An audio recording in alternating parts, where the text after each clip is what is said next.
बाप बेटा तिरुपा नाम ते आमेन। सब भैन भरा यस मसीह दी सलाम, गुड मॉर्निंग, गुड आफ्टरनून। पिता परमेश्वर प्रभु यस मसीह का बहुत धन्यवाद करते हैं जिन्हें सानू अज का दिन अज का समय दिता है कि असीं सब भैन भरा मिल के उसकी मेहमत की वडियाई करिए, उसका धन्यवाद करिए, प्रभु के वचन पढ़ के अपने भैन भरावां नूं शेयर करिए।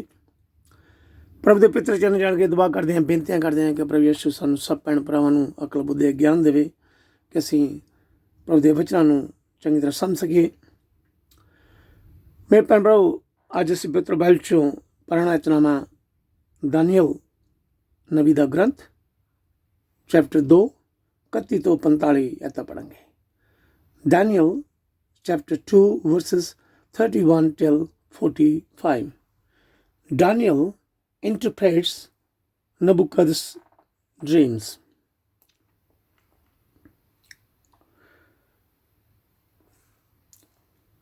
महाराज, तुसीं अपने सुपने विच एक वड्डा अते उच्चा बुत देखिया जो बहुत चमक रहा सी अते वह देखण विच भयंकर सी। उसका सिर शुद्ध सोने का, छाती अते बाहां चांदी दियां, ढिड अते पट कहण दे, लत्तां लोहे दियां अते उसके पैर लोहे अते मिट्टी दे मिले जुले सन। जदों तुसीं देख रहे सो तां एक वड्डा पत्थर जो चट्टान विचों अपने आप उखड़ के लोहे अते मिट्टी दे पैरां उत्ते जा डिग्गा, जो टोटे टोटे हो गया। तद तुरंत लोहा, मिट्टी, कैहां, चांदी अते सोना पिस के पेड़ दी तूड़ी वांग हो गया, जिसनों हवा उड़ा के लै गई अते उसके पिछों निशान तक ना रहा। पर वह पत्थर जो बहुत उत्ते डिग्गा सी ने एक वड्डे पहाड़ का रूप धार लिया, जिस नाल सारी धरती भर गई। महाराज, ये सी तुहाडा सुपना। हुण मैं तुहानूं इसका अर्थ भी दसांगा। महाराज, तुसीं धरती उत्ते सब तो वड्डे राजा हो। स्वर्ग दे परमेश्वर ने तुहानूं सम्राट बनाया अते तुहानूं शांति, बल अते आदर दिता है। परमेश्वर ने तुहानूं सारी धरती अते पशु पंछियां दा शासक बनाया है। तुसीं सोने दा सिर हो। तुहाडे पिछे एक होर राजा होवेगा जो तुहाडे तो घट शक्तिशाली होवेगा अते उस पिछों तीजा राजा कहें दा होएगा जो सारी धरती उत्ते राज करेगा। फिर एक चौथा राजा होएगा जो लोहे दा होएगा अते वो लोहे वांग सब नूं पी सुटेगा अते अपने तो होए पहले राजा नूं नाश कर देवेगा। तुसीं ये भी देखिया है कि पैर मिले जुले मिट्टी अते लोहे दोवां दे बने होए सन, जिसका अर्थ है कि ये राज वंडिया होया होएगा, क्योंकि तुसीं लोहा मिट्टी विच मिलिया होया देखिया। पैरां दीयां उंगलियां लोहे अते मिट्टी दियां बणियां होईयां सन, जिसका अर्थ है कि इस राज का कुछ हिस्सा तगड़ा होवेगा अते कुछ माड़ा। तुसीं ये भी देखिया कि लोहा मिट्टी दे नाल मिलिया होया है, जिसका अर्थ है इस राज के शासक अपने आप नूं विआह शादियां दे राहीं इकट्ठे करन दी कोशिश करनगे, पर वो असफल रहणगे, क्योंकि लोहा अते मिट्टी मिल के एक नहीं हो सकते। इन्हां शासकां दे समय विच ही स्वर्ग दा परमेश्वर एक इहो जिहे राज की स्थापना करेगा जिसका कोई अंत नहीं होएगा। ਉਹ ਰਾਜ ਇਹਨਾਂ सब ਰਾਜਾਂ ਨੂੰ नाश कर देवेगा ਅਤੇ आप हमेशा तक कायम रहेगा। ਤੁਸੀਂ देखिया है कि किस तरह एक पत्थर चट्टान तो ਵੱਖ हो के उस बुत ਨੂੰ जा लगा जो लोहे, कहे, मिट्टी, चांदी ਅਤੇ सोने का ਬਣਿਆ ਹੋਇਆ ਸੀ। सो महाराज, महान परमेश्वर ने तुहाडे उत्ते वो सब प्रगट किया है जो भविख विच होएगा। ਮੈਂ ਤੁਹਾਡਾ ਸੁਪਨਾ ਜੋ ਤੁਸੀਂ ਦੇਖਿਆ ਅਤੇ ਉਸ ਦਾ ਅਰਥ ਕੀ ਹੈ ਸਭ ਠੀਕ ਠਾਕ ਦੱਸ ਦਿੱਤਾ ਹੈ। ਆਮੀਨ। ਇਹ ਪ੍ਰਭੂ ਦਾ ਵਚਨ ਹੈ। ਪੜ੍ਹਨ ਅਤੇ ਸੁਣਨ ਵਾਲੇ ਸਭ ਭੈਣ ਭਰਾਵਾਂ ਨੂੰ ਪਿਤਾ ਪਰਮੇਸ਼ਰ ਆਸ਼ੀਰਵਾਦ ਬਰਕਤ ਦੇਵੇ। ਪ੍ਰਭੂ ਵਿੱਚ ਮੇਰੇ ਭੈਣ ਭਰਾਵੋ, ਦਾਨੀਏਲ ਨਬੀ ਨੇ ਬਾਬਲ ਦੇ ਰਾਜਾ ਨਬੂਕਦਨੇਸਰ ਦੇ ਸੁਪਨੇ ਬਾਰੇ ਦੱਸਿਆ ਅਤੇ ਉਸ ਦਾ ਅਰਥ ਵੀ ਐਕਸਪਲੇਨ ਕੀਤਾ ਕਿ ਬੁੱਤ ਉੱਤੇ ਸੋਨੇ ਦਾ ਸਿਰ ਬਾਬਲ ਦਾ ਰਾਜਾ ਨਬੂਕਦਨੇਸਰ ਪ੍ਰਗਟ ਹੁੰਦਾ ਹੈ। ਚਾਂਦੀ ਦੀਆਂ ਬਾਹਾਂ ਤੋਂ ਮੀਡੋ ਪਾਰਸ ਦਾ ਰਾਜਾ ਪ੍ਰਗਟ ਹੁੰਦਾ ਹੈ, ਜਿਨ੍ਹਾਂ ਨੇ 539 BC 539 BC ਵਿੱਚ ਬਾਬਲ ਨੂੰ ਜਿੱਤ ਲਿਆ ਸੀ। ਕਹਿਣ ਦੇ ਪੱਟ ਅਤੇ ਪੇਟ ਤੋਂ ਅਲੈਗਜ਼ੈਂਡਰਾ ਦੇ ਅਧੀਨ ਯੂਨਾਨੀ ਅਤੇ ਮਕਦੋਨੀਆ ਦੇ ਰਾਜਾ ਪ੍ਰਗਟ ਹੁੰਦੇ ਹਨ, ਜਿਨ੍ਹਾਂ ਨੇ ਮੀਡੋ ਪਾਰਸ ਦੇ ਸਮਰਾਟ ਨੂੰ 334 ਤੋਂ 330 BC ਵਿੱਚ ਜਿੱਤ ਲਿਆ ਸੀ। ਲੋਹੇ ਦੀਆਂ ਲੱਤਾਂ ਤੋਂ ਰੋਮ ਪ੍ਰਗਟ ਹੁੰਦਾ ਹੈ, ਜਿਸ ਨੇ 63 BC ਵਿੱਚ 63 BC ਵਿੱਚ ਯੂਨਾਨੀ ਲੋਕਾਂ ਨੂੰ ਜਿੱਤ ਲਿਆ ਸੀ। ਮਿੱਟੀ ਤੇ ਲੋਹੇ ਦੇ ਪੈਰ ਰੋਮਨ ਸਮਰਾਟ ਦਾ ਹਰਨਾ ਜਾਂ ਟੁੱਟਣਾ ਪ੍ਰਗਟ ਹੁੰਦਾ ਹੈ, ਜਦ ਰੋਮ ਨੇ ਤਾਕਤ ਅਤੇ ਕਮਜ਼ੋਰ ਕੌਮਾਂ ਨੂੰ ਵੰਡ ਕੇ ਸਾਂਝਾ ਰਾਜ ਕੀਤਾ। ਧਾਤ ਮੈਟਲ ਦੀ ਕਿਸਮ ਹਰ ਹਿੱਸੇ ਵਿੱਚ ਰਾਜਨੀਤੀ ਸ਼ਕਤੀ ਦੀ ਤਾਕਤ ਨੂੰ ਦਰਸਾਉਂਦੀ ਹੈ। ਪੱਥਰ ਜੋ ਪਹਾੜ ਵਿੱਚੋਂ ਟੁੱਟ ਕੇ ਡਿੱਗਾ ਪਰਮੇਸ਼ਰ ਦੇ ਰਾਜ ਬਾਰੇ ਦੱਸਦਾ ਹੈ, ਜਿਹੜਾ ਰਾਜਾਂ ਵਿੱਚੋਂ ਰਾਜਾ ਮਸੀਹ ਦੁਆਰਾ ਸਵਰਗੀ ਤੌਰ ਤੇ ਰਾਜ ਕਰੇਗਾ।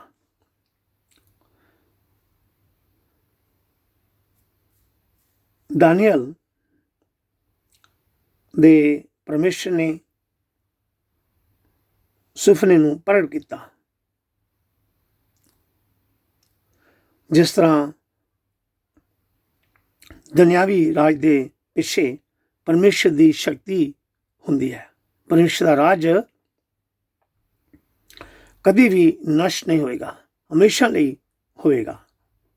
ਜੇਕਰ ਅਸੀਂ ਲੜਾਈ ਝਗੜੇ ਜਾਂ ਬੁਰੇ ਲੀਡਰਾਂ ਤੋਂ ਤੰਗ ਜਾਂ ਪਰੇਸ਼ਾਨ ਹਾਂ, ਪਰਮੇਸ਼ਰ ਨੂੰ ਯਾਦ ਕਰੋ, ਉਹ ਜ਼ਰੂਰ ਮਦਦ ਕਰਦਾ ਹੈ।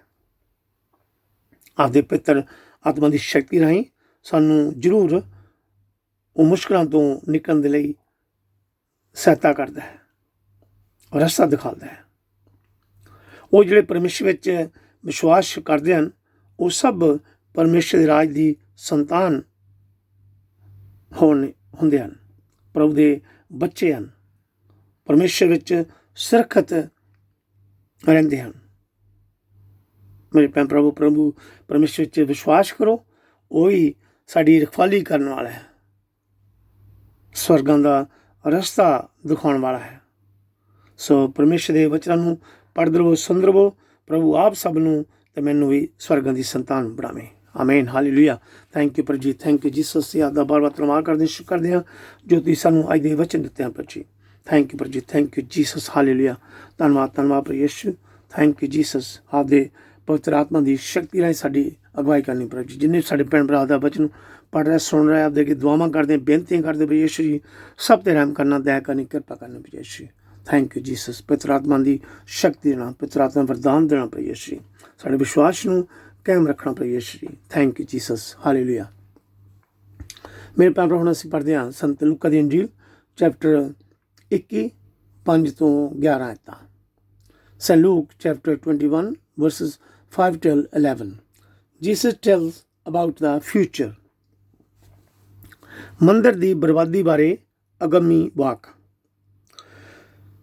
ਕੁਝ ਲੋਕ ਕਹਿ ਰਹੇ ਸਨ, ਇਹ ਮੰਦਰ ਸੁੰਦਰ ਪੱਥਰਾਂ ਅਤੇ ਪਰਮੇਸ਼ਰ ਨੂੰ ਚੜਾਈਆਂ ਗਈਆਂ ਲੋਕਾਂ ਦੀਆਂ ਸੌਗਾਤਾਂ ਨਾਲ ਕਿੰਨਾ ਸਜਾ ਹੋਇਆ ਹੈ। ਪਰ ਯਿਸੂ ਨੇ ਕਿਹਾ, ਇਹ ਚੀਜ਼ਾਂ ਜੋ ਤੁਸੀਂ ਦੇਖ ਰਹੇ ਹੋ, ਇੱਕ ਦਿਨ ਆਏਗਾ ਜਦੋਂ ਇੱਥੇ ਪੱਥਰ ਤੇ ਪੱਥਰ ਵੀ ਨਾ ਰਹੇਗਾ, ਇਹ ਸਭ ਕੁਝ ਢਾਹ ਦਿੱਤਾ ਜਾਵੇਗਾ। ਦੁੱਖ ਅਤੇ ਤਸੀਹੇ।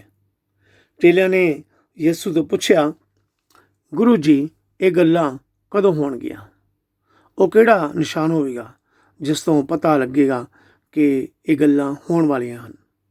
ਪ੍ਰਭੂ ਯਿਸੂ ਨੇ ਉੱਤਰ ਦਿੱਤਾ, ਸਾਵਧਾਨ ਰਹੋ, ਕੋਈ ਤੁਹਾਨੂੰ ਕੁਰਾਹੀ ਨਾ ਪਾ ਦੇਵੇ, ਕਿਉਂਕਿ ਬਹੁਤ ਸਾਰੇ ਲੋਕ ਆਉਣਗੇ ਜਿਹੜੇ ਮੇਰਾ ਨਾਂ ਲੈ ਕੇ ਕਹਿਣਗੇ, ਮੈਂ ਉਹੀ ਹਾਂ ਅਤੇ ਠੀਕ ਸਮਾਂ ਆ ਗਿਆ ਹੈ। ਪਰ ਤੁਸੀਂ ਉਹਨਾਂ ਦੇ ਪਿੱਛੇ ਨਾ ਜਾਣਾ। ਤੁਸੀਂ ਲੜਾਈਆਂ ਅਤੇ ਬਗਾਵਤਾਂ ਦੀਆਂ ਖਬਰਾਂ ਸੁਣੋਗੇ। ਭੈਭੀਤ ਨਾ ਹੋਣਾ। ਇਹਨਾਂ ਚੀਜ਼ਾਂ ਦਾ ਹੋਣਾ ਪਹਿਲੇ ਜ਼ਰੂਰੀ ਹੈ, ਪਰ ਇਹਨਾਂ ਦਾ ਅਰਥ ਇਹ ਨਹੀਂ ਹੋਵੇਗਾ ਕਿ ਅੰਤ ਛੇਤੀ ਆਉਣ ਵਾਲਾ ਹੈ। ਯਿਸੂ ਨੇ ਅੱਗੋਂ ਕਿਹਾ, ਇੱਕ ਕੌਮ ਦੂਜੀ ਕੌਮ ਦੇ ਵਿਰੁੱਧ ਖੜੀ ਹੋ ਜਾਵੇਗੀ ਅਤੇ ਇੱਕ ਰਾਜ ਦੂਜੇ ਰਾਜ ਉੱਤੇ ਚੜ੍ਹਾਈ ਕਰੇਗਾ। ਥਾਂ ਥਾਂ 'ਤੇ ਵੱਡੇ ਵੱਡੇ ਭੂਚਾਲ ਆਉਣਗੇ, ਅਕਾਲ ਪੈਣਗੇ, ਮਹਾਂਮਾਰੀਆਂ ਫੈਲਣਗੀਆਂ, ਡਰਾਵਣੀਆਂ ਘਟਨਾਵਾਂ ਵਾਪਰਨਗੀਆਂ ਅਤੇ ਆਕਾਸ਼ ਵਿੱਚ ਭਿਆਨਕ ਨਿਸ਼ਾਨ ਦਿਖਾਈ ਦੇਣਗੇ। ਆਮੀਨ। ਇਹ ਪ੍ਰਭੂ ਦਾ ਵਚਨ ਹੈ। ਪੜ੍ਹਨ ਅਤੇ ਸੁਣਨ ਵਾਲੇ ਸਭ ਭੈਣ ਭਰਾਵਾਂ ਨੂੰ ਪ੍ਰਭੂ ਯਿਸੂ ਆਸ਼ੀਸ਼ ਬਰਕਤ ਦੇਵੇ। ਮੇਰੇ ਭੈਣ ਪ੍ਰਭੂ ਯਿਸੂ ਦੇ ਸਮੇਂ ਪ੍ਰਭੂ ਦੇ ਚੇਲੇ ਅਤੇ ਦੂਸਰੇ ਵਿਸ਼ਵਾਸੀ ਲੋਕ ਮੰਦਿਰ ਦੀ ਬਹੁਤ ਪ੍ਰਸ਼ੰਸਾ ਕਰ ਰਹੇ ਸਨ ਕਿ ਕਿੰਨਾ ਸੁੰਦਰ ਹੈ, ਇਸ ਦੇ ਆਲੇ ਦੁਆਲੇ ਕੰਧਾਂ ਉੱਪਰ ਕਿੰਨੀ ਸਜਾਵਟ ਸਜੀ ਹੋਈ ਹੈ। ਪਰ ਪ੍ਰਭੂ ਯਿਸੂ ਨੇ ਇਹਨਾਂ ਸਭ ਚੀਜ਼ਾਂ ਦਾ ਨਸ਼ਟ ਹੋਣ ਬਾਰੇ ਭਵਿੱਖਬਾਣੀ ਕੀਤੀ। ਮੇਰੇ ਭੈਣ ਪ੍ਰਭੂ, ਇਹ ਮੰਦਿਰ ਬਾਬਲ ਦੇ ਰਾਜਾ ਦੁਆਰਾ BC 6ਵੀਂ ਸਦੀ ਸ਼ੁਰੂ ਵਿੱਚ ਹੀ ਢਾਹ ਦਿੱਤਾ ਗਿਆ ਸੀ। ਇਹ ਮੰਦਿਰ ਇਸਰਾਏਲੀਆਂ ਦੇ ਬਾਬਲ ਦੀ ਗੁਲਾਮੀ ਤੋਂ ਵਾਪਸ ਆਉਣ ਤੋਂ ਬਾਅਦ ਪ੍ਰੋਤ ਹਜ਼ਰਾ ਦੁਆਰਾ 6ਵੀਂ ਸਦੀ ਦੇ ਅੰਤ ਵਿੱਚ ਬਣਾਇਆ ਗਿਆ ਸੀ। BC ਦੂਸਰੀ ਸਦੀ ਵਿੱਚ ਇਸ ਨੂੰ ਰਾਜਾ ਸੁਲਸਟਸ ਦੁਆਰਾ ਅਪਵਿੱਤਰ ਭ੍ਰਸ਼ਟ ਕੀਤਾ ਗਿਆ ਸੀ ਅਤੇ ਜਲਦੀ ਹੀ ਥੋੜ੍ਹੀ ਦੇਰ ਬਾਅਦ ਫਿਰ ਮਕਾਬੀਆਂ ਦੁਆਰਾ ਇਸ ਮੰਦਿਰ ਨੂੰ ਪਵਿੱਤਰ ਕੀਤਾ ਗਿਆ ਸੀ। ਰਾਜਾ ਹੈਰੋਦੇਸ ਨੇ 40 ਸਾਲ ਤੋਂ ਉੱਪਰ ਸਮਾਂ ਲਗਾ ਕੇ ਮੰਦਿਰ ਨੂੰ ਹੋਰ ਜ਼ਿਆਦਾ ਵਧਾਇਆ, ਵੱਡਾ ਕੀਤਾ। ਇਹ ਮੰਦਿਰ ਬਹੁਤ ਸੁੰਦਰ ਸੀ ਅਤੇ ਬਹੁਤ ਮਹੱਤਵਪੂਰਨ ਇਤਿਹਾਸਕ ਦੀਆਂ ਸਟਰਕਚਰ ਢਾਂਚੇ ਨਾਲ ਬਣਾਇਆ ਹੋਇਆ ਸੀ। ਪਰ ਯਿਸੂ ਮਸੀਹ ਨੇ ਕਿਹਾ ਕਿ ਇਹ ਪੂਰੀ ਤਰ੍ਹਾਂ ਨਸ਼ਟ ਕੀਤਾ ਜਾਵੇਗਾ। ਇਹ ਘਟਨਾਵਾਂ AD 70 ਵਿੱਚ ਹੋਈ। ਇਹ ਘਟਨਾ 70 ਵਿੱਚ ਹੋਈ, AD 70 ਵਿੱਚ ਹੋਈ, ਜਦੋਂ ਰੋਮਨ ਸਮਰਾਟ ਦੇ ਸਿਪਾਹੀਆਂ ਨੇ ਯਰੂਸ਼ਲਮ ਸ਼ਹਿਰ ਨੂੰ ਅੱਗ ਲਾ ਕੇ ਸੁਆਹ ਕਰ ਦਿੱਤਾ ਸੀ। ਪਰ ਯਿਸੂ ਮਸੀਹ ਨੇ ਆਪਣੇ ਚੇਲਿਆਂ ਨੂੰ ਆਉਣ ਵਾਲੇ ਸਮੇਂ ਦੀਆਂ ਘਟਨਾਵਾਂ ਬਾਰੇ ਸੁਚੇਤ ਕੀਤਾ ਅਤੇ ਉਹਨਾਂ ਨੂੰ ਅੱਗੇ ਆਉਣ ਵਾਲੀਆਂ ਮੁਸ਼ਕਲਾਂ, ਦੁੱਖ ਤਕਲੀਫਾਂ ਲਈ ਸਾਵਧਾਨ ਵੀ ਕੀਤਾ। ਪਰ ਯਿਸੂ ਨੇ ਚੇਲਿਆਂ ਨੂੰ ਆਉਣ ਵਾਲੇ ਝੂਠੇ ਮਸੀਹਾਂ ਬਾਰੇ ਚੇਤਾਵਨੀ ਦਿੱਤੀ। ਪਰ ਯਿਸੂ ਨੇ ਕਿਹਾ ਆਪਣੇ ਵਿਸ਼ਵਾਸੀ ਚੇਲਿਆਂ ਨੂੰ, ਪ੍ਰਭੂ ਯਿਸੂ ਨੇ ਆਪਣੇ ਵਿਸ਼ਵਾਸੀ ਚੇਲਿਆਂ ਨੂੰ ਯਕੀਨ ਦਿਵਾਇਆ ਕਿ ਮੈਂ ਹਮੇਸ਼ਾ ਤੁਹਾਡੇ ਨਾਲ, ਤੁਹਾਡੀ ਰਖਵਾਲੀ ਲਈ ਰਹਾਂਗਾ, ਤੁਹਾਡੇ ਨਾਲ ਹੋਵਾਂਗਾ ਅਤੇ ਉਹਨਾਂ ਦੁਆਰਾ ਆਪਣਾ ਰਾਜ ਸਥਾਪਿਤ ਕਰਾਂਗਾ। ਅੰਤ ਵਿੱਚ ਪ੍ਰਭੂ ਯਿਸੂ ਨੇ ਵਾਅਦਾ ਕੀਤਾ, ਪ੍ਰੋਮਿਸ ਕੀਤਾ ਕਿ ਉਹ ਸ਼ਕਤੀ ਅਤੇ ਮਹਿਮਾ ਵਿੱਚ ਉਹਨਾਂ ਸਭ ਨੂੰ ਬਚਾਉਣ ਲਈ ਫਿਰ ਦੁਬਾਰਾ ਆਵੇਗਾ।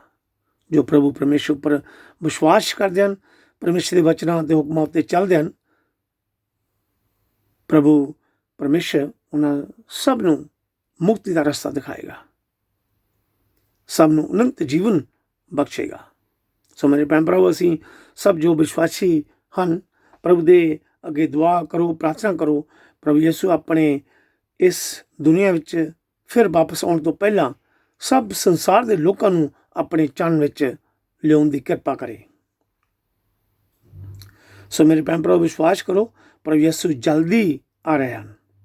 ਸਾਵਧਾਨ ਰਹੋ, ਸਮੇਂ ਦੀ ਉਡੀਕ ਕਰਦੇ ਰਹੋ, ਉਸ ਦੀ ਮਹਿਮਾ ਅਤੇ ਵਡਿਆਈ ਕਰੋ।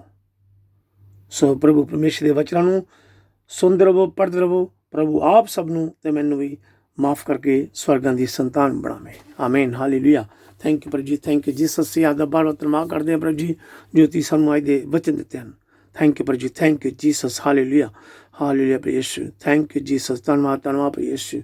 Thank you Jesus, thank you Jesus. Praise the lord, praise the lord Jesus, hallelujah, hallelujah. ਧੰਨਵਾਦ ਧੰਨਵਾਦ ਪ੍ਰਭੂ ਯਿਸੂ, ਹਾਲੇਲੂਇਆ, ਹਾਲੇਲੂਇਆ। ਪ੍ਰਭੂ ਦੇ ਪਿੱਤਰ ਚਰਨ ਦੁਆ ਕਰੀਏ, ਬੇਨਤੀਆਂ ਕਰੀਏ। Hallelujah. Thank you. Praise the Lord Jesus. Thank you, Jesus. Hallelujah. Hallelujah. Heavenly Father, Almighty God, we worship you. You are the creator of heaven and earth. Thank you, thank you, thank you, mighty God. You're great and you're powerful, Lord. Mighty God, thank you, Jesus. Praise the Lord Jesus. Thank you, Jesus. Your Savior, the whole world, Lord Jesus. Thank you, Jesus. You crucified for our sins, Lord Jesus. Thank you, Jesus. We give you thank you for your Holy Spirit, Lord Jesus. Thank you, Jesus. We give you thanks for your holy blood, Lord Jesus. Thank you, Jesus. Hallelujah. Hallelujah. Thank you, ਧੰਨਵਾਦ ਧੰਨਵਾਦ ਯਿਸੂ। Thank you ਪਿਤਾ ਪਰਮੇਸ਼ਰ, thank you ਪਿਤਾ ਪਰਮੇਸ਼ਰ। ਸਭ ਦੁਨੀਆ ਦੇ ਰਚਨਹਾਰੇ, ਸਵਰਗ ਧਰਤੀ ਦੇ ਮਾਲਿਕ, ਸਰਵ ਸ਼ਕਤੀਮਾਨ ਸਾਡੇ ਮੁਕਤੀਦਾਤਾ ਯਿਸੂ ਮਸੀਹ, ਅਸੀਂ ਆਪ ਦਾ ਬਾਰ-ਬਾਰ ਧੰਨਵਾਦ ਕਰਦੇ ਹਾਂ, ਸ਼ੁਕਰ ਕਰਦੇ ਹਾਂ ਅੱਜ ਦੇ ਵਕਤ ਨਾਲ ਦੇ ਸਮੇਂ ਲਈ, ਅੱਜ ਦੇ ਵਚਨਾਂ ਦਾ ਧੰਨਵਾਦ ਕਰਦੇ ਪਏ ਯਿਸੂ। ਥੈਂਕ ਯੂ ਪ੍ਰਭੂ ਜੀ, thank you Jesus, hallelujah, hallelujah ਯਿਸੂ। ਅਸੀਂ ਆਪ ਦੇ ਅੱਗੇ ਦੁਆਵਾਂ ਕਰਦੇ ਹਾਂ, ਬੇਨਤੀ ਕਰਦੇ ਹਾਂ, ਜਿਹਨੇ ਵੀ ਸਾਡੇ ਭੈਣ ਭਰਾ ਦਾ ਵਚਨ ਪੜ੍ਹ ਰਿਹਾ ਸੁਣ ਰਿਹਾ, ਆਪ ਦੇ ਅੱਗੇ ਦੁਆਵਾਂ ਕਰਦੇ ਹਾਂ, ਬੇਨਤੀਆਂ ਕਰਦੇ ਹਾਂ। ਸਭ ਭੈਣ ਭਰਾਵਾਂ ਤੂੰ ਪ੍ਰਭੂ ਯਿਸੂ ਨਾ ਸੀ, ਸਭ ਭੈਣ ਭਰਾਵਾਂ ਨੂੰ ਹਰ ਬਿਮਾਰੀ ਤੋਂ ਬਚਾ ਕੇ ਰੱਖਣਾ, ਹਰ ਦੁੱਖ ਤਕਲੀਫ ਤੋਂ ਬਚਾ ਕੇ ਰੱਖਣਾ ਯਿਸੂ ਜੀ। ਪਿਤਰ ਆਤਮਾ ਨੇ ਅਗਵਾਈ ਕਰਨੀ। ਥੈਂਕ ਯੂ ਪ੍ਰਭੂ ਜੀ, thank you Jesus, hallelujah, hallelujah ਯਿਸੂ। ਸਾਡੇ ਤੇ ਰਹਿਮ ਕਰਨਾ, ਦਇਆ ਕਰਨੀ, ਕਿਰਪਾ ਕਰਨੀ ਯਿਸੂ ਜੀ। ਆਪ ਦਾ ਨਾਮ ਪਵਿੱਤਰ ਆਦਰ ਨਾਲ ਸ਼ੁੱਧ ਹੈ। ਤੇਰੇ ਨਾਮ ਦੀ ਮਹਿਮਾ, ਤੇਰੇ ਨਾਮ ਦੀ ਵਡਿਆਈ ਕਰਦੇ ਯਿਸੂ ਜੀ। ਆਦੇ ਵਚਨ ਸੱਚੇ ਪਿਤਰਾਂ ਧਨ ਹਨ, ਆਦੇ ਵਚਨ ਆਤਮਾ ਦੇ ਜੀਵਨ ਹਨ, ਮੁਰਦਿਆਂ ਨੂੰ ਜਿਉਂਦੇ ਕਰਨ ਵਾਲੇ ਹਨ ਯਿਸੂ ਜੀ। ਥੈਂਕ ਯੂ ਜੀ, ਥੈਂਕ ਯੂ ਜੀ, ਹਾਲੇਲੂਇਆ, ਹਾਲੇਲੂਇਆ ਯਿਸੂ। ਤੁਸੀਂ ਕਿਹਾ ਕਿ ਜਦੋਂ ਇਹ ਘਟਨਾਵਾਂ ਹੋਣੀਆਂ ਸ਼ੁਰੂ ਹੋਣ ਤਾਂ ਤੁਸੀਂ ਢੇਰੀ ਨਾ ਢਾਹ ਬਹਿਣਾ, ਸਗੋਂ ਆਪਣਾ ਸਿਰ ਉੱਚੇ ਕਰਨਾ, ਕਿਉਂਕਿ ਤੁਹਾਡੀ ਮੁਕਤੀ ਨੇੜੇ ਹੈ। ਹਾਲੇਲੂਇਆ, ਥੈਂਕ ਯੂ ਜੀ, ਥੈਂਕ ਯੂ ਜੀਸਸ। ਅਸੀਂ ਇਹਨਾਂ ਵਚਨਾਂ ਦਾ ਯਕੀਨ ਕਰਦੇ ਹਾਂ, ਵਿਸ਼ਵਾਸ ਕਰਦੇ ਹਾਂ। ਜੋ ਵੀ ਆਦੇ ਉੱਪਰ ਵਿਸ਼ਵਾਸ ਕਰਦੇ ਨੇ, ਇੱਛਾ ਕਰਦਾ, ਆਪ ਨੂੰ ਪਿਆਰ ਕਰਦਾ, ਆਪਦੇ ਹੁਕਮਾਂ ਦੇ ਵਿਧੀਆਂ ਦੇ ਚੱਲਦਾ ਹੈ, ਤੁਸੀਂ ਉਹਨਾਂ ਨੂੰ ਹਮੇਸ਼ਾ ਦੀ ਜ਼ਿੰਦਗੀ ਬਖਸ਼ ਦਿਓ ਯਿਸੂ ਜੀ। ਥੈਂਕ ਯੂ ਜੀ, ਥੈਂਕ ਯੂ ਜੀਸਸ। ਅਸੀਂ ਆਪ ਦਾ ਬਹੁਤ ਧੰਨਵਾਦ ਕਰਦੇ ਹਾਂ, ਸ਼ੁਕਰ ਕਰਦੇ ਹਾਂ ਯਿਸੂ ਜੀ। ਅਸੀਂ ਵਿਸ਼ਵਾਸ ਕਰਦੇ ਹਾਂ ਯਿਸੂ, ਤੁਸੀਂ ਮਹਾਨ ਸ਼ਕਤੀਸ਼ਾਲੀ ਹੋ ਯਿਸੂ, ਤੁਸੀਂ ਸਾਨੂੰ ਹੌਸਲਾ ਦਿੱਤਾ, ਤਸੱਲੀ ਦਿੱਤੀ ਹੈ। ਅਸੀਂ ਆਪ ਦਾ ਧੰਨਵਾਦ ਕਰਦੇ ਹਾਂ ਯਿਸੂ ਜੀ। ਥੈਂਕ ਯੂ ਜੀ, ਥੈਂਕ ਯੂ ਜੀਸਸ। ਤੁਸੀਂ ਸ਼ਾਂਤੀ ਦੇ ਰਾਜਕੁਮਾਰ ਹੋ ਯਿਸੂ, ਪ੍ਰਭੂਆਂ ਚੋਂ ਪ੍ਰਭੂ ਹੋ। ਥੈਂਕ ਯੂ ਪ੍ਰਭੂ ਜੀ। ਅਸੀਂ ਆਪ ਦਾ ਬਹੁਤ ਧੰਨਵਾਦ ਕਰਦੇ ਹਾਂ, ਸ਼ੁਕਰ ਕਰਦੇ ਹਾਂ ਯਿਸੂ ਜੀ। ਆਪਦੇ ਇੱਕ ਪਵਿੱਤਰ ਵਚਨ ਦੇ ਰਾਹੀਂ ਪ੍ਰਭੂ ਯਿਸੂ ਜੀ, ਹਰ ਬਿਮਾਰੀ ਤੋਂ ਸ਼ਿਫਾ ਮਿਲਦੀ ਆ, ਹਰ ਬਿਮਾਰੀ ਤੋਂ ਤੰਦਰੁਸਤੀ, ਚੰਗਾਈ ਮਿਲਦੀ ਆ ਯਿਸੂ ਜੀ। ਆਪਦੇ ਪਿਤਾ ਸ਼ੂ ਦੇ ਨਾਲ ਹਰ ਬਿਮਾਰੀ ਤੋਂ ਸ਼ਿਫਾ ਮਿਲਦੀ ਆ ਯਿਸੂ ਜੀ। ਥੈਂਕ ਯੂ ਜੀ, ਥੈਂਕ ਯੂ ਜੀਸਸ, ਹਾਲੇਲੂਇਆ। ਤੁਸੀਂ ਸਾਡੇ ਸਵਰਗੀ ਡਾਕਟਰ ਹੋ ਯਿਸੂ ਜੀ। ਉਹ ਬਿਮਾਰੀਆਂ ਜਿਹੜੀਆਂ ਦਵਾਈਆਂ ਨਾਲ ਠੀਕ ਨਹੀਂ ਹੁੰਦੀਆਂ, ਆਪਦੇ ਇੱਕ ਵਚਨ ਦੇ ਨਾਲ, ਆਪਦੇ ਪਿਤਾ ਸ਼ੂ ਦੇ ਨਾਲ ਠੀਕ ਹੁੰਦੀਆਂ ਹਨ, ਤੰਦਰੁਸਤੀ ਮਿਲਦੀ ਆ, ਚੰਗਾਈ ਮਿਲਦੀ ਆ ਯਿਸੂ ਜੀ। ਥੈਂਕ ਯੂ ਜੀ, ਥੈਂਕ ਯੂ ਜੀਸਸ। ਜੀ ਆਪਦਾ ਬਾਰ-ਬਾਰ ਧੰਨਵਾਦ ਕਰਦੇ, ਸ਼ੁਕਰ ਕਰਦੇ ਯਿਸੂ ਜੀ। ਯਿਸੂ ਆਪਦੇ ਅੱਗੇ ਦੁਆ ਕਰਦੇ ਹਾਂ ਬਿਮਾਰ ਭੈਣ ਭਰਾਵਾਂ ਲਈ, ਜੇ ਘਰਾਂ ਵਿੱਚ ਬਿਮਾਰ ਹਨ ਜਾਂ ਹੌਸਪੀਟਲ 'ਚ ਬਿਮਾਰ ਯਿਸੂ, ਜੇ ਘਰਾਂ ਵਿੱਚੋਂ ਬਾਹਰ ਨਹੀਂ ਜਾਂਦੇ ਹਨ, ਇਹ ਬਿਮਾਰ ਹਨ ਯਿਸੂ, ਜੋ ਵੀ ਉਹਨਾਂ ਸਰੀਰ ਡਾਕਟਰੀ ਬਿਮਾਰੀ ਕਮਜ਼ੋਰ ਹੈ ਯਿਸੂ ਜੀ, ਆਪਦੇ ਪਿਤਾ ਨਾਲ ਸ਼ੂ ਕੇ ਉਹਨਾਂ ਨੂੰ ਤੰਦਰੁਸਤੀ, ਚੰਗਾਈ ਦਿਓ ਯਿਸੂ ਜੀ। ਯਿਸੂ ਅਸੀਂ ਦੁਆ ਕਰਦੇ ਹਾਂ ਆਪਣੇ ਭਰਾ ਪਾਸਟਰ ਮਸ ਨੇ, ਜੋ ਵੀ ਇਹਦੇ ਸਰੀਰ 'ਚ ਕਮਜ਼ੋਰੀ ਆ, ਪਲੀਜ਼ ਯਿਸੂ ਵਾਸਤੇ ਰਾਮ ਕਰੋ, ਦਇਆ ਕਰੋ। ਆਪਦਾ ਪਿੱਤਰ ਖੂਨ ਉਸਦੇ ਮੱਥੇ ਲਗਾ ਦੇਣਾ ਯਿਸੂ, ਆਪਦੇ ਪਿਤਾ ਨਾਲ ਸ਼ੂ ਕੇ ਉਸ ਨੂੰ ਤੰਦਰੁਸਤੀ, ਚੰਗਾਈ ਬਖਸ਼ੋ ਪ੍ਰਭੂ ਜੀ, ਕਿ ਤੇਰੇ ਨਾਮ ਦੀ ਵਡਿਆਈ ਕਰੇ, ਤੇਰੇ ਨਾਮ ਦੀ ਮਹਿਮਾ ਕਰੇ, ਤੇਰੇ ਨਾਮ ਦੀ ਗਵਾਹੀ ਦੇ ਯਿਸੂ ਜੀ। ਉਹ ਦਾ ਦਾਸ, ਦਾ ਪੁੱਤਰ, ਸੇਵਾਦਾਰ ਹੈ ਯਿਸੂ, ਉਸਤੇ ਰਹਿਮ ਕਰੋ, ਦਇਆ ਕਰੋ ਯਿਸੂ ਜੀ। ਥੈਂਕ ਯੂ ਜੀ, thank you Jesus, hallelujah, hallelujah ਯਿਸੂ। ਦੁਆ ਕਰਦੇ ਨਰਸਾਂ ਲਈ, ਡਾਕਟਰਾਂ ਲਈ, ਹੌਸਪੀਟਲ 'ਚ ਕੰਮ ਕਰਨੇ ਭੈਣ ਭਰਾਵਾਂ ਲਈ ਯਿਸੂ ਜੀ। ਯਿਸੂ ਉਹਨਾਂ ਪਿੱਤਰ ਆਤਮਾ ਦੀ ਅਗਵਾਈ ਕਰਨੀ ਯਿਸੂ ਜੀ, ਉਹਨਾਂ ਸਭ ਭੈਣ ਭਰਾਵਾਂ ਨੂੰ ਹਰ ਬਿਮਾਰੀ ਤੋਂ ਬਚਾ ਕਰਨਾ ਯਿਸੂ ਜੀ। ਥੈਂਕ ਯੂ ਜੀ, thank you Jesus, thank you Jesus, hallelujah, hallelujah ਯਿਸੂ। ਦੁਆ ਕਰਦੇ ਗਰੀਬ ਲੋੜਾਂ ਭੈਣ ਭਰਾਵਾਂ ਦੀ, ਉਹਨਾਂ ਜ਼ਰੂਰਤਾਂ ਲੋੜਾਂ ਪੂਰਾ ਕਰਨਾ। ਜੇ ਸਾਡੇ ਭੈਣ ਭਰਾ ਗਰੀਬਾਂ ਦੀ ਮਦਦ ਕਰਦੇ ਹਨ, ਉਹਨਾਂ ਸਭ ਲਈ ਦੁਆ ਕਰਦੇ, ਬੇਨਤੀ ਕਰਦੇ, ਉਹਨਾਂ ਦੇ ਕੰਮ ਕਾਜ 'ਚ ਬਰਕਤ ਦੇਣਾ, ਉਹਨਾਂ ਦੇ ਘਰ ਵਿੱਚ ਸ਼ਾਂਤੀ ਦੇਣੀ ਯਿਸੂ ਨਾਲ, ਬੱਚਿਆਂ ਦੇ ਰਹਿਮ ਕਰਨ, ਦਇਆ ਕਰਨ ਯਿਸੂ ਜੀ। ਥੈਂਕ ਯੂ ਜੀ, thank you Jesus, hallelujah, hallelujah ਯਿਸੂ। ਅਸੀਂ ਦੁਆ ਕਰਦੇ ਉਹਨਾਂ ਭੈਣਾਂ ਲਈ ਜਿਨ੍ਹਾਂ ਦੇ ਕੋਲ ਲੰਬੇ ਸਮੇਂ ਤੋਂ ਬੱਚਿਆਂ ਦੀ ਔਲਾਦ ਨਹੀਂ ਹੈ ਯਿਸੂ ਜੀ, ਪਲੀਜ਼ ਯਿਸੂ, ਯਿਸੂ ਉਹਨਾਂ ਦੀ ਦੁਆ ਸੁਣੋ, ਪ੍ਰਾਰਥਨਾ ਸੁਣੋ, ਉਹਨਾਂ ਭੈਣਾਂ ਭਰਾਵਾਂ ਬੱਚਿਆਂ ਦਾ ਵਰਦਾਨ ਦਿਓ ਯਿਸੂ ਜੀ। ਥੈਂਕ ਯੂ ਜੀ, ਥੈਂਕ ਯੂ ਜੀ, ਹਾਲੇਲੂਇਆ, ਹਾਲੇਲੂਇਆ ਯਿਸੂ। ਦੁਆ ਕਰਦੇ ਪ੍ਰਚਾਰ ਕਰਨਾ ਭੈਣ ਭਰਾਵਾਂ ਲਈ, ਵਿਸ਼ਵ ਲੋ, ਫਾਦਰ ਲੋ, ਸਿਸਟਰ, ਪਾਸਟਰ ਲੋ, ਚਰਚਾਂ ਦੇ ਲੀਡਰ ਤੇਰੇ ਨਾਮ ਨੂੰ ਵਧਾਉਂਦੇ ਹਨ, ਫੈਲਾਉਂਦੇ ਹਨ, ਤੇਰੇ ਵਚਨ ਨੂੰ ਸ਼ੇਅਰ ਕਰਦੇ ਹਨ ਯਿਸੂ ਨਾਲ। ਅਸੀਂ ਆਪਦੇ ਦੁਆ ਕਰਦੇ ਹਾਂ, ਬੇਨਤੀ ਕਰਦੇ ਹਾਂ, ਉਹਨਾਂ ਸਭ ਤੇ ਰਹਿਮ ਕਰਨ, ਦਇਆ ਕਰਨੀ, ਪਿੱਤਰ ਆਤਮਾ ਦੀ ਅਗਵਾਈ ਕਰਨੀ, ਹਰ ਬਿਮਾਰੀ ਤੋਂ ਉਹਨਾਂ ਬਚਾ ਕਰਨਾ ਯਿਸੂ ਜੀ। ਜਿਹਨਾਂ ਭੈਣ ਭਰਾਵਾਂ ਦੇ ਆਪਦੇ ਵਚਨ ਦੇ ਸੁਣਾਉਂਦੇ ਸਮੇਂ ਉਹਨਾਂ ਦਾ ਜ਼ੁਲਮ ਹੁੰਦੇ ਨੇ, ਅਤਿਆਚਾਰ ਹੁੰਦੇ ਯਿਸੂ ਜੀ, ਉਹਨਾਂ ਸਭ ਤੇ ਰਖਵਾਲੀ ਕਰਨੀ, ਮਦਦ ਕਰਨੀ, ਪਿੱਤਰ ਆਤਮਾ ਦੀ ਅਗਵਾਈ ਕਰਨੀ, ਹਰ ਬਿਮਾਰੀ ਤੋਂ ਬਚਾ ਕੇ ਰਹਿਣਾ, ਹਰ ਸ਼ੈਤਾਨੀ ਲੋਕਾਂ ਤੋਂ ਉਹਨਾਂ ਨੂੰ ਬਚਾ ਕੇ ਰਹਿਣਾ ਯਿਸੂ ਜੀ। ਥੈਂਕ ਯੂ ਪ੍ਰਭੂ ਜੀ, thank you Jesus, hallelujah hallelujah. ਯਿਸੂ ਦੁਆ ਕਰਦੇ ਹਾਂ ਸਕੂਲ ਦੇ ਛੋਟੇ ਬੱਚਿਆਂ ਲਈ, ਸਕੂਲ ਦੇ ਟੀਚਰਾਂ ਲਈ, ਯਿਸੂ ਇਹ ਜੋ ਬਿਮਾਰੀਆਂ ਗੰਭੀਰ ਬਿਮਾਰੀਆਂ ਸੰਸਾਰ 'ਚ ਫੈਲੀਆਂ, ਇਹ ਬਿਮਾਰੀਆਂ ਤੋਂ ਉਹਨਾਂ ਬਚਾ ਕਰਨਾ ਯਿਸੂ ਨਾਮ ਸੀ। ਥੈਂਕ ਯੂ ਪ੍ਰਭੂ ਜੀ, ਥੈਂਕ ਯੂ ਜੀਸਸ, ਹਾਲੇਲੂਇਆ। ਅਸੀਂ ਦੁਆ ਕਰਦੇ ਹਾਂ ਜੇ ਸਾਡੇ ਨੌਜਵਾਨ ਬੱਚੇ ਡਰਗ ਕਰਦੇ, ਨਸ਼ਾ ਕਰਦੇ, ਯਿਸੂ ਜੀ ਪਲੀਜ਼ ਦੀਆਂ ਬੁਰੀਆਂ ਆਦਤਾਂ ਤੋਂ ਸਾਨੂੰ ਬਚਾ ਕੇ ਰੱਖੋ, ਚੰਗੇ ਚੰਗੇ ਸੋ ਵਿਚਾਰ ਦਿਓ ਯਿਸੂ ਜੀ। ਥੈਂਕ ਯੂ ਪ੍ਰਭੂ ਜੀ, thank you Jesus, hallelujah hallelujah. ਯਿਸੂ ਨਾਮ ਸੀ ਜਿੰਨੇ ਵੀ ਸਾਡੇ ਭੈਣ ਭਰਾ ਦਾ ਵਚਨ ਪੜ੍ਹ ਰਹੇ ਸੁਣ ਰਹੇ, ਆਪਦੇ ਅੱਗੇ ਦੁਆਵਾਂ ਕਰਦੇ, ਬੇਨਤੀਆਂ ਕਰਦੇ ਯਿਸੂ ਜੀ, ਉਹਨਾਂ ਸਭ ਤੇ ਰਹਿਮ ਕਰੋ, ਦਇਆ ਕਰੋ, ਕਿਰਪਾ ਕਰੋ। ਉਹਨਾਂ ਸਰੀਰ 'ਚ ਕੋਈ ਵੀ ਦੁੱਖ ਤਕਲੀਫ ਬਿਮਾਰੀ ਕਮਜ਼ੋਰੀ ਯਿਸੂ ਆਦਾ ਵਚਨ ਸੁਣਦੇ ਸਾਰ ਉਹਨਾਂ ਸਭ ਨੂੰ ਤੰਦਰੁਸਤੀ ਚੰਗਾਈ ਬਖਸ਼ੋ ਯਿਸੂ ਜੀ, ਕਿ ਤੇਰੇ ਨਾਮ ਦੀ ਗਵਾਹੀ ਦੇਣ ਯਿਸੂ, ਕਿ ਤੁਸੀਂ ਉਹਨਾਂ ਨੂੰ ਸਭ ਨੂੰ ਠੀਕ ਕੀਤਾ, ਤੰਦਰੁਸਤੀ ਦਿੱਤੀ ਹੈ, ਚੰਗਾਈ ਦਿੱਤੀ ਹੈ ਯਿਸੂ ਜੀ। ਥੈਂਕ ਯੂ ਪ੍ਰਭੂ ਜੀ, thank you Jesus, thank you Jesus, thank you Jesus, hallelujah hallelujah. ਯਿਸੂ ਤੇਰੇ ਨਾਮ ਦੀ ਮਹਿਮਾ, ਤੇਰੇ ਨਾਮ ਦੀ ਵਡਿਆਈ ਕਰਦੇ ਯਿਸੂ ਜੀ। ਉਹ ਜਗ੍ਹਾ ਉਹ ਘਰ ਧੰਨ ਹੈ ਜਿੱਥੇ ਆਦਾ ਵਚਨ ਪੜ੍ਹਿਆ ਜਾਂਦਾ, ਆਪਦਾ ਨਾਮ ਲਿਆ ਜਾਂਦਾ ਯਿਸੂ ਜੀ। ਥੈਂਕ ਯੂ ਪ੍ਰਭੂ ਜੀ, thank you Jesus, hallelujah hallelujah. ਯਿਸੂ ਨਾਜ਼ਰੀ ਤੇਰਾ ਨਾਮ ਪਵਿੱਤਰ ਤੇਰਾ ਸ਼ੁੱਧ ਹੈ ਯਿਸੂ ਜੀ। ਤੁਸੀਂ ਸਵਰਗਾਂ 'ਚ ਆਪਦੇ ਪਿਤਾ ਸੱਜੇ ਪਾਸੇ ਬੈਠੇ ਹੋ, ਸਭ ਦੀ ਦੁਆ ਸੁਣਦੇ, ਸਾਡੀ ਦੁਆ ਸੁਣਨਾ ਕਬੂਲ ਕਰਨਾ, ਆਪਦੇ ਪਿਤਾ ਤੇ ਸ਼ੁੱਧ ਨਾਮ ਤੇ ਵਿਸ਼ਵਾਸ ਕਰਕੇ ਮੰਗਦੇ ਹਾਂ, ਆਮੀਨ ਹਾਲੇਲੂਇਆ। ਥੈਂਕ ਯੂ ਜੀਸਸ, ਧੰਨਵਾਦ ਧੰਨਵਾਦ ਯਿਸੂ, ਥੈਂਕ ਯੂ ਜੀਸਸ। ਪ੍ਰਭੂ ਯਿਸੂ ਮਸੀਹ ਦੀ ਸਿਖਾਈ ਪ੍ਰਾਰਥਨਾ ਐ ਸਾਡੇ ਬਾਪ ਜੋ ਤੂੰ ਅਸਮਾਨ ਤੇ ਹੈ, ਤੇਰਾ ਨਾਮ ਪਾਕ ਮੰਨਿਆ ਜਾਵੇ, ਤੇ ਰਾਜ ਜਾਵੇ, ਤੇਰੀ ਮਰਜ਼ੀ ਜਿਹੜੀ ਅਸਮਾਨ ਤੇ ਪੂਰੀ ਹੁੰਦੀ ਹੈ ਜ਼ਮੀਨ ਤੇ ਪੂਰੀ ਹੋਵੇ। ਸਾਡੀ ਰੋਜ਼ ਦੀ ਰੋਟੀ ਸਾਨੂੰ ਅੱਜ ਦੇ, ਸਾਡੇ ਕਸੂਰ ਸਾਨੂੰ ਮਾਫ ਕਰ ਜਿਸ ਤਰ੍ਹਾਂ ਅਸੀਂ ਆਪਣੇ ਕਸੂਰ ਮਾਫ ਕਰਦੇ ਹਾਂ। ਸਾਨੂੰ ਅਜ਼ਮਾਇਸ਼ ਵਿੱਚ ਨਾ ਪਾ, ਸਗੋਂ ਬੁਰਾਈ ਤੋਂ ਬਚਾ, ਕਿਉਂਕਿ ਬਾਦਸ਼ਾਹ ਹੈ, ਕੁਦਰਤ ਤੇ ਜਲਾਸਾਂ ਤਾਂ ਹਮੇਸ਼ਾ ਹੈ ਆਪਦੇ ਹਨ, ਆਮੀਨ ਹਾਲੇਲੂਇਆ। ਥੈਂਕ ਯੂ ਪ੍ਰਭੂ ਜੀ, ਥੈਂਕ ਯੂ ਜੀਸਸ। ਮਾਂ ਮਰੀਅਮ ਪ੍ਰਭੂ ਯਿਸੂ ਦੀ ਮਾਂ, ਸਾਡੀ ਮਾਂ, ਸੰਤ ਰੀਮਾ ਟਰੀਜ਼ਾ, ਸੰਤ ਯੂਸਫ, ਸੰਤ ਮਾਈਕਲ, ਸੰਤ ਜਬਰੈਲ, ਸੰਤ ਫਾਇਲ, ਸਾਰੇ ਸੰਤਾਂ ਦੇ ਫਰਿਸ਼ਤਿਆਂ ਨੂੰ ਅਸੀਂ ਸਿਫਾਰਿਸ਼ ਕਰਦੇ ਹਾਂ ਕਿ ਉਹ ਸਭ ਸਵਰਗਾਂ 'ਚ ਪਿਤਾ ਪਰਮੇਸ਼ਰ ਪ੍ਰਭੂ ਯਿਸੂ ਦੇ ਅੱਗੇ ਦੁਆ ਕਰੋ, ਪ੍ਰਾਰਥਨਾ ਕਰੋ। ਉਹਨਾਂ ਭੈਣ ਭਰਾਵਾਂ ਲਈ ਜਿਹੜੇ ਘਰਾਂ ਵਿੱਚ ਬਿਮਾਰ ਹਨ ਜਾਂ ਹੌਸਪਿਟਲ 'ਚ ਬਿਮਾਰ ਹਨ, ਪ੍ਰਭੂ ਯਿਸੂ ਉਹਨਾਂ ਸਭ ਤੇ ਰਹਿਮ ਕਰ, ਦਇਆ ਕਰੇ, ਉਹਨਾਂ ਦੀ ਪ੍ਰਾਰਥਨਾ ਸੁਣੇ, ਉਹਨਾਂ ਸਭ ਭੈਣ ਭਰਾਵਾਂ ਨੂੰ ਤੰਦਰੁਸਤੀ ਚੰਗਾਈ ਬਖਸ਼ੇ, ਆਮੀਨ ਹਾਲੇਲੂਇਆ। ਸਲਾਮੇ ਮਰੀਮ ਫਜਨਾ ਪਰੇ ਖੁਦਾਵੰਦ ਤੇ ਨਾਲ ਹੈ, ਤੂੰ ਔਰਤਾਂ ਵਿੱਚੋਂ ਧੰਨ ਤੇਰੇ ਪੇਟ ਦਾ ਫਲ ਯਿਸੂ। ਐਜ਼ਤ ਮਰੀਮ ਖੁਦਾ ਦੀ ਮਾਂ, ਅਸਾਂ ਗੁਨਾਹਗਾਰਾਂ ਦੀ ਦੁਆ ਕਰ ਹੁਣ ਤੇ ਸਾਡੀ ਮੌਤ ਦੇ ਵੇਲੇ, ਆਮੀਨ। ਬਾਪ ਬੇਟਾ ਤਰੂਪਾ ਦੀ ਵਡਿਆਈ ਹੋਵੇ, ਜਿਹੜੇ ਮੁੱਢੋਂ ਸੰਤ ਹਮੇਸ਼ਾ ਹੋਵੇਗੀ, ਆਮੀਨ। ਐ ਮਿਹਨਤ ਮੇਵਾ ਯਿਸੂ, ਸਾਡੇ ਗੁਨਾਹ ਸਾਨੂੰ ਮਾਫ ਕਰ, ਨਰਕ ਦੀ ਅੱਗ ਤੋਂ ਸਾਨੂੰ ਬਚਾ, ਸਭ ਰੂਹਾਂ ਨੂੰ ਸੁਰਗ ਵੱਲ ਖਿੱਚ ਲੈ, ਖਾਸ ਕਰਕੇ ਉਹਨਾਂ ਤੇ ਰਹਿਮਤ ਦੇ ਬਹੁਤ ਲੋੜਵੰਦ ਹਨ, ਆਮੀਨ ਹਾਲੇਲੂਇਆ। ਥੈਂਕ ਯੂ ਪ੍ਰਭੂ ਜੀ, ਥੈਂਕ ਯੂ ਜੀਸਸ, ਧੰਨਵਾਦ ਧੰਨਵਾਦ ਯਿਸੂ, ਥੈਂਕ ਯੂ ਜੀਸਸ। ਪ੍ਰਭੂ ਯਿਸੂ ਮਸੀਹ ਕਿਰਪਾ, ਦਇਆ ਤੇ ਸ਼ਾਂਤੀ, ਪਰਮੇਸ਼ਰ ਦਾ ਪਿਆਰ, ਪਵਿੱਤਰ ਆਤਮਾ ਦੀ ਸੰਗਤ ਸਾਡੇ ਸਭ ਭੈਣ ਭਰਾਵਾਂ ਦੇ ਨਾਲ ਹੋਵੇ, ਆਮੀਨ। God bless you. ਬਾਪ ਬੇਟਾ ਤਰੂਪਾ ਨਾਮ ਤੇ, ਆਮੀਨ। In the name of the Father, Son and the Holy Spirit, amen.